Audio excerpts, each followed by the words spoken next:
We talked a little bit about Hulk Hogan coming into the territory. What are your early memories of being around Hulkster for the first time? Oh, it was awesome because he was so big. The movie had just come out, the Thunder Rocky Lips III, thing, yeah.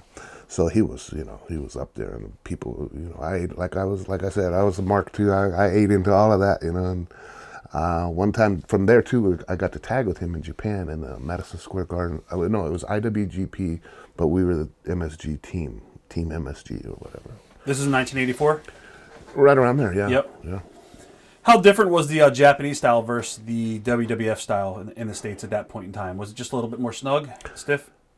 Yes and no. I mean, that's what I always heard. That's what I was always told. And Dick Murdoch, he took me under his wing too with Andre, like I had mentioned before. And my first match in Japan was Fujinami.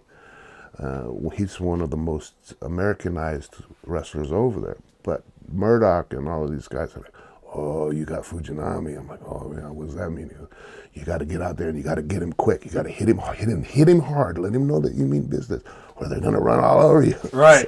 So sure as shit, I go out there and I'm boom, boom, boom, boom, boom, and take his arm. He reverses it, and that's when you know it. When he reversed it, and it was so light, and I was like, "Oh, I just got ribbed." And that's when you know it. And I felt bad for Mr. Fuji there, but. Yeah. It was funny. They had a lot of fun with me over there. You actually got to team up with Adrian Adonis and Dick Murdoch, I believe, on one of the tours over there early on. What are your memories of Adrian Adonis? I like him. I like him a lot.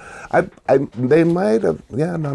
That was right around the same time. I was going to say that was before they became the tag team in New York, but it was around the same time. He was a crazy guy.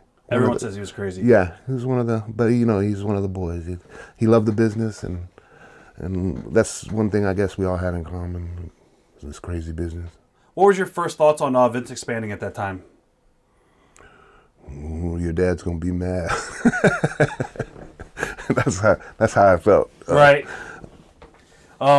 Did you feel like it was going to be a positive move for WWF? In the beginning, it was just everything seemed so good and it was great. It was like one of the best places I've ever been, and I seen why everybody can't wait to get up there to New York or WWE. So yeah, no man, nope, lost me again. I was asking you like what your family actually thought about like Vince going after the territories and gobbling up talent and. Yeah, he did it strong too. Oh yeah. Yeah, he came in strong. It was like consecutive boom, boom, boom, boom, and they all started tumbling. But I mean, it ended up being great. Mastermind. Memories of Bobo Brazil. I worked him one time and just was so happy to be out there with him at the time. I didn't realize how tall and big he was until we got out there. But that's pretty much it. I don't have much time spent with him. Early on in WWF around 84, that's when Vince started bringing in a lot of different guys from different territories. You had Piper, Kempetera, Sheik, Volkov. Memories of Roddy Piper. Piper, good guy. He's crazy. He's out there wild. He showed me how to take the train the first time. I think we went from Philly to Boston. And good guy. They all took care of me.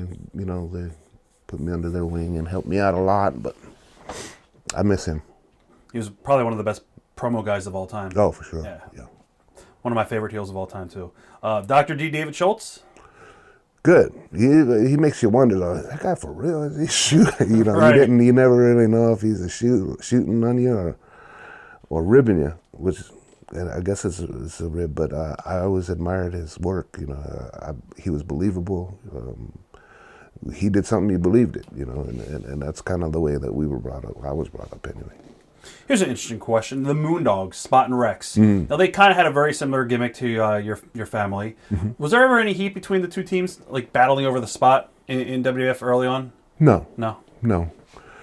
You had your run. You go in. They already know when you get there how long you're going to be there. Yeah. So it's kind of, it was kind of like Japan, when you leave Japan, you already know when you're coming back. And if you don't know if you're coming back, then you probably won't be coming back. Yeah. So it's kind of like that. What led to you exiting WWF in the mid-'80s? Mid-'80s was because of, you know, like I said, they didn't want to beat me and job me out. And you got to work a little bit in Hawaii for Liam Maivia, right? Yes. Okay. I always stopped there on the way to Japan because it made it easy. She didn't have to buy the plane ticket. She was happy. So, she gave me a run there to a shot with Flair, and I had a Neil Blaisdell. That was pretty experienced. I'm almost positive I have those matches on VHS somewhere. Well, I don't know where, but yeah, you find one, let me get a copy of that. I definitely have them somewhere. What are your memories of a young Dwayne Johnson, The Rock?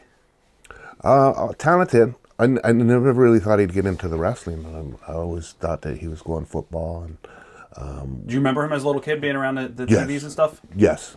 Not at TVs, but yeah, family. He lived right around the corner from Pops there in Bethlehem. All right. So yeah, whenever I go see Pops and them, I always see out there, and you know they usually be around close. That's amazing. When I went to Morocco's house in Hawaii, he had footage on VHS of The Rock when he was probably 9 years old. He was just doing promos and acting like he was on Piper's Pit. It's classic stuff. Awesome. In the Young Rock, they present Polynesian Pro as a massive hub for the business. What's your memory of the promotion when you spent time there? I liked it. I was always had a good spot when I was there. Not to mention it was it was just a paid vacation. You know, like you leave a 5-6 week tour in Japan, your body's beat up. You have no problem stopping in Hawaii for a couple days and spending the. Actually, you go there for a couple days, you end up staying a couple more. You ended up in Montreal working for International Wrestling. Mm-hmm. What are your memories of working up in Canada? Love Canada and Montreal as well. International Wrestling, Dino Bravo's, Gino Brito's company. They gave young Samu a chance to be myself and do my own thing, and had a lot of fun doing it. I got to speak English, but then we were in Canada, so it was like French Canadians. So it was like, my English didn't really count so much, so they gave me a manager again, Floyd Creechman, and rest in soul. He was a trip. Some of the talent that was there were the Rougeos. You got Dino Bravo, Rick Martel, Nick Bockwinkel, Jose LeDuc. Any stories from any of those guys? No, just a lot of crazy road trips. I mean, you talk about snow, and they, I guess they live in it 24/7, 50 years, whatever. But for us, it was like, man, we are never going to make this town, and just the highways weren't barely plowed, and but we learned how to drive on that stuff. Watch thousands of exclusive shoot interviews right now on TitleMatchNetwork.com.